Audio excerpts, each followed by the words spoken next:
Hello my friends, you're listening to Ebird Online, and I'm back with another review. Who's getting it today? It's Nico! Yes, that's right guys, it's 90 Day Fiance, Before the 90 Days, Season 6, Episode 8. And today I'm going to be talking about Meisha and Nicola. And so guys, this week, Nicola finally introduced Meisha to one of his friends and his wife. And Meisha was upset because she felt that Nico was unnecessarily negative. And Nicola was even more upset because the whole time Meisha was talking to his friends, she was stroking and petting a feral cat. Guys, she was. You just couldn't make it up. But before we get into everything, I just want to say a massive thank you to everyone who's subscribed to my channel thus far. I really do appreciate it. And thank you for taking the time to comment. But if you've yet to do so, consider just pressing that big red button marked subscribe and join the Ebird family. It's pretty much the most fun you'll have for free. And also, if you know anyone who would enjoy my sarcastic sense of humour, please consider sharing the video. Thanks guys. Right, so without further ado, I give you Meisha and Nicola. So when we first meet up with the couple this week, they're driving in the car on the way to see Nico's Catholic church. And it's also where his best friend Wasim lives. And after we do some touring together, Nicola plans on introducing me to Wasim. It'll be the first time that I'm meeting someone in Nicola's life that actually knows about me. Maybe, maybe not. I think his mum knows about you. She knows it's many years since you've been a virgin. You're still married, and you're very likely an infidel. People know about you all right. And so the couple pull up at the church. And guys, when they go in, it's absolutely picturesque. Adorning the walls and ceilings, there are beautiful lights, chandeliers and mouldings. It really is breathtaking. The couple look around for a moment downstairs, and then they go up the, is it called slipe? The little passageway up to the roof anyway. And they stand and take the view in. And you can see for miles around. And you can tell that Nico's really proud and excited to be showing Meisha where he goes to pray every day. And so Nicola points out a mountain, and he said right there is where the Sea of Galilee is, where Jesus walked on water. Oh, look at the view, Misha. Oh my. So, do you see this mountain there, Misha? Yeah. The Sea of Galilee is there, where the Lord Jesus walked on the water. Of course. Where he made the miracle with the fish and the loaves. Yeah. Oh yes, the miracle with the fish and the loaves. I'd forgotten all about the fish and the loaves. Guys, we really do need a bit of that energy in London restaurants at the moment. The depacification of all meals has left the Ebird not just shaking with rage, but starving hungry. We do need someone about the place that can pull a few miracles. You know, stretch a meal a bit. Guys, these prices ain't no joke. And Meisha let Nico know that being in that church fortified her faith. And she said, I feel closer to God here. And on the way back down, Nico said, no, I'll go first. If you fall, you'll fall on me. And guys, I gotta say, that was quite cute. At least he's planning on being a protector. And so they leave the church, and they go to meet Wasim. And guys, you remember that's Nicola's friend who we went fishing with. And Nicola said, I can't wait for them to meet. It's a great day today. And so they wait in a courtyard for Wasim to arrive. And when he arrives, Nicola greets him. And he says, I can't wait for you to meet Meisha. Meisha. Nico looks left, Nico looks right, and finally he spots Meisha, cradling an admittedly cute, but decidedly feral cat. Hi. How are you? So good to see you. Say hi to Biscuit. Hello. It's so Nice nice to eyes. meet you. Oh, How are you? How it's going? in the flesh. Good. I mean, sorry, I have to like arch my back so I can hold it. Maybe we'll let him go, Misha. Leave him alone. No. Guys, Nico can't quite believe his eyes. It's as if Meisha's far more interested in the little kitten than she is in his friend Wasim. Wasim, for his part, doesn't seem to be that concerned. But Nico is, well, not so secretly bloody bubbling. He said, Meisha, put the cat down. Come on, Meisha. Oh my God, I just don't know what to do with her. I don't know what to do with you, Meisha. Oh my God. Every cat you see in the street, she thinks she is the mother of the cat. And I don't like it. First time you meet Wasim in person and you are holding a small cat in your hand and playing with him instead to talk with the person, you know? Now as the trio sat there talking, Misha sat there playing with the cat. And then very soon after, Wasim ended up playing with the cat. Now I've got to say, I did find it quite rude, Misha's behaviour. And I personally believe it irritated Nico to such a degree that it set the tone for the rest of the meeting. And so Nico said, tell Wasim where I've taken you since you've been here. And Meisha looked thoughtful and she said, well, we've been to Nazareth. And they all agreed that Nazareth was beautiful. And then Nico said, tell Wasim about the view from our hotel room. And then Misha thought about it and said, yes, the view from the hotel room is spectacular. And guys, you can guess how it was going to go. This is how it went. It was a very stilted and very, weird conversation. I really believe that Nico wanted to control the conversation, both what was asked and what was answered. And Misha said to Wasim, I can't wait to meet your wife. And he said, yeah, well, we've got a new baby, so she's with the baby at the moment, but she'll be here soon. Roll on the introduction of the wife, the Ebird says, because this conversation's goddamn boring. But then Nico decided to start. He said, oh my god, Misha's so messy in the room. It's absolutely awful.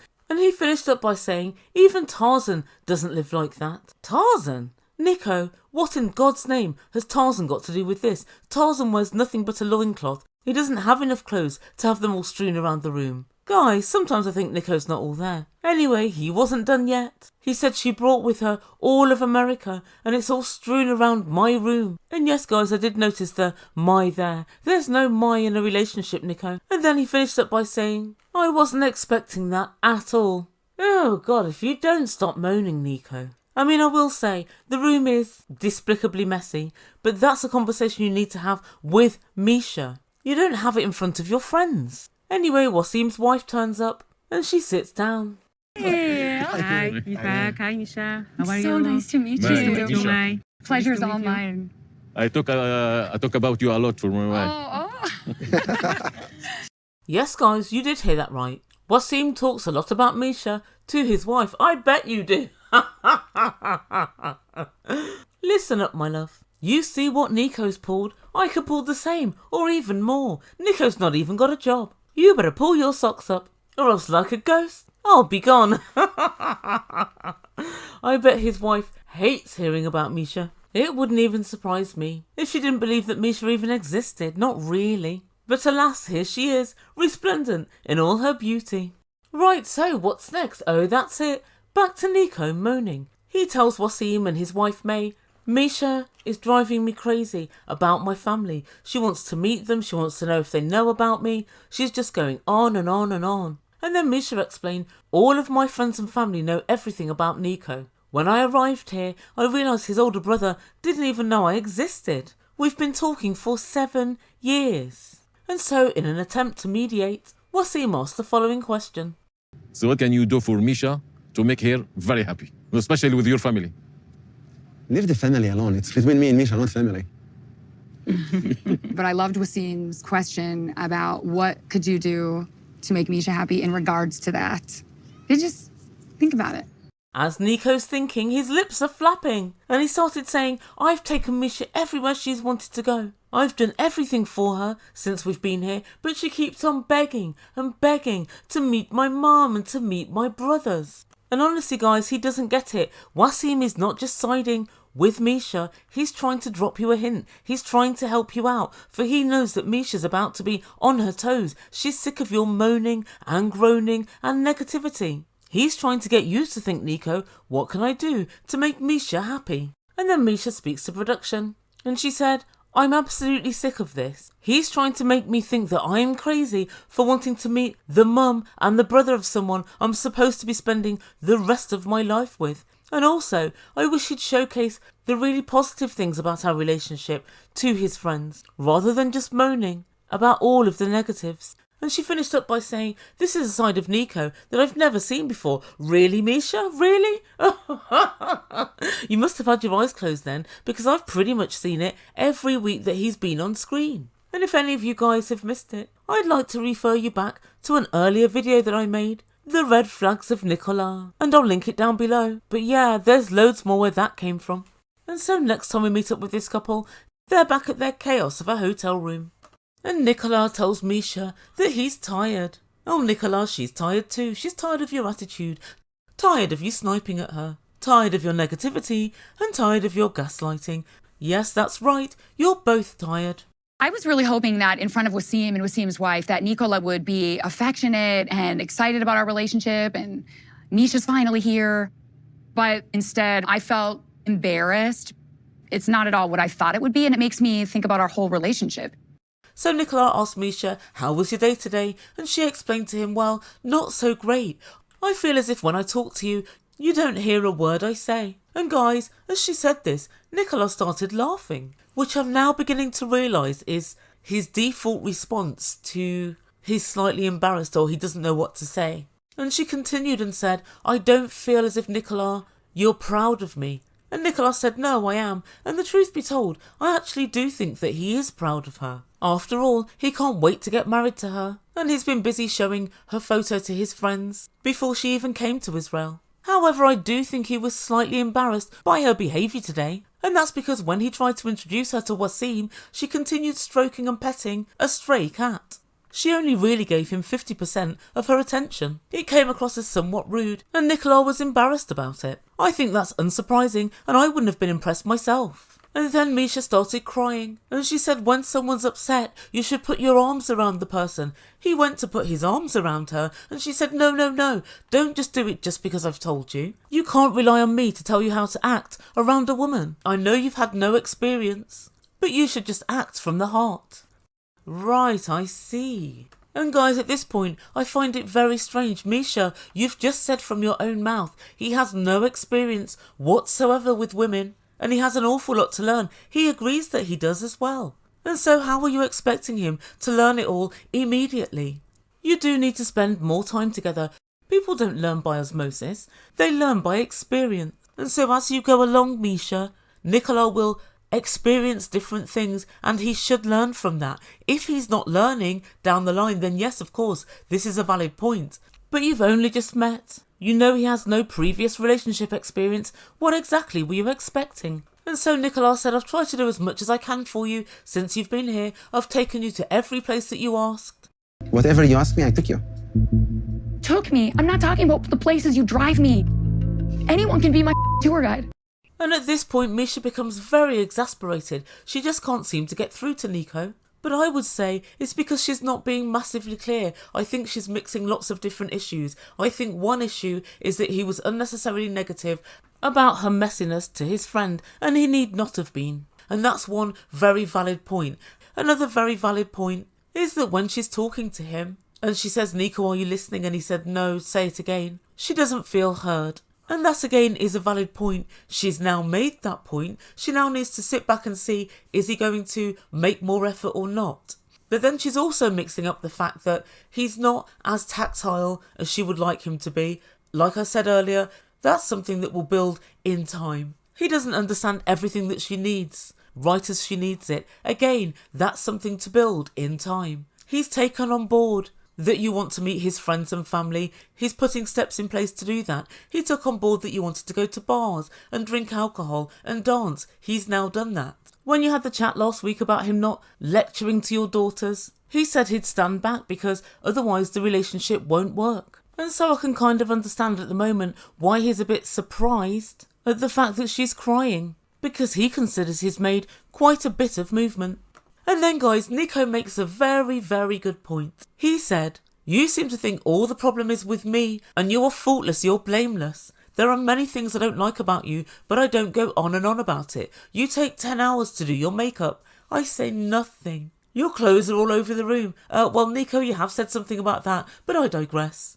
You suddenly deciding to change in the back of the car. That's another thing. I think Nico does complain about these things, but I think he complains at the time and then he leaves it. Misha complains at the time and then she wants to have a daily debrief where she goes over all of Nico's many misdeeds and she wants to discuss them in detail. And Misha said, well, I've never ever attacked your character, not once. Misha, that's not true. You've told him he doesn't know how to act around women, that he doesn't listen to her, he's sometimes demeaning to her. You have said quite a bit. And then she said, I can't go on with this relationship if I'm never allowed to say how I feel. Misha, 90% of your conversation is how you feel and how you're feeling. So honestly, I find that not to be true. And so Nico decides to go for a shower and Misha's crying on her own in their room. And she said, I can't believe I got it so wrong. This is a personality type. I just don't know how we're going to be able to get on together. And that's where we end things for this week. Guys, I can't help but say this is unsurprising to me. Misha, you picked somebody who's a different nationality, who lives halfway across the world. You picked somebody who has no job. You're a career woman. You picked somebody that's never been in a relationship. You've been married. divorce, and in many other relationships. You pick somebody who's never had kids. You've got 2 kids, and you pick somebody who's never moved out of home. He still lives with his mum. You pick somebody who's basically the opposite of you, except for one thing: you share a religion. Millions of people are Catholics the world over. So you pick somebody with whom you've got very little in common, and then you're surprised that the relationship is faltering. I can tell you, you're the only person on God's green earth that is surprised. All I can say is there's going to have to be a lot of give and take if this relationship is to work. But somehow, I don't know, I don't see it now. Last week I was quite hopeful because I felt that Nico was kind of bringing down his walls and trying to experience new things and trying to experience things that are important to Misha. But I don't believe that Misha thinks she has any changing to do. And as we all know, when you get into a relationship, every single person has some changing to do. You cannot stay the same. It's virtually impossible, or I found it to be so. Compromise is absolutely key. So guys, let me know what you think about this. Do you think that Nico's done enough compromising so far? How much further do you think he's got to go? And what do you think to Misha's timescales? Is he changing fast enough? And most of all, I'd love to know what you thought about how he characterised Misha to his friend Wasim. So yes, please, put your comments down below and I'll get on with my next video. So guys, thank you so much for listening. Please don't forget to share and subscribe and all of that good stuff. And also smash that like button and help the Ebird with her engagement. You've been listening to Ebird Online and I bid you good day. Well, I don't wanna jinx it, baby, and twist myself at the spine. Don't wanna overthink it, baby. It's just twist.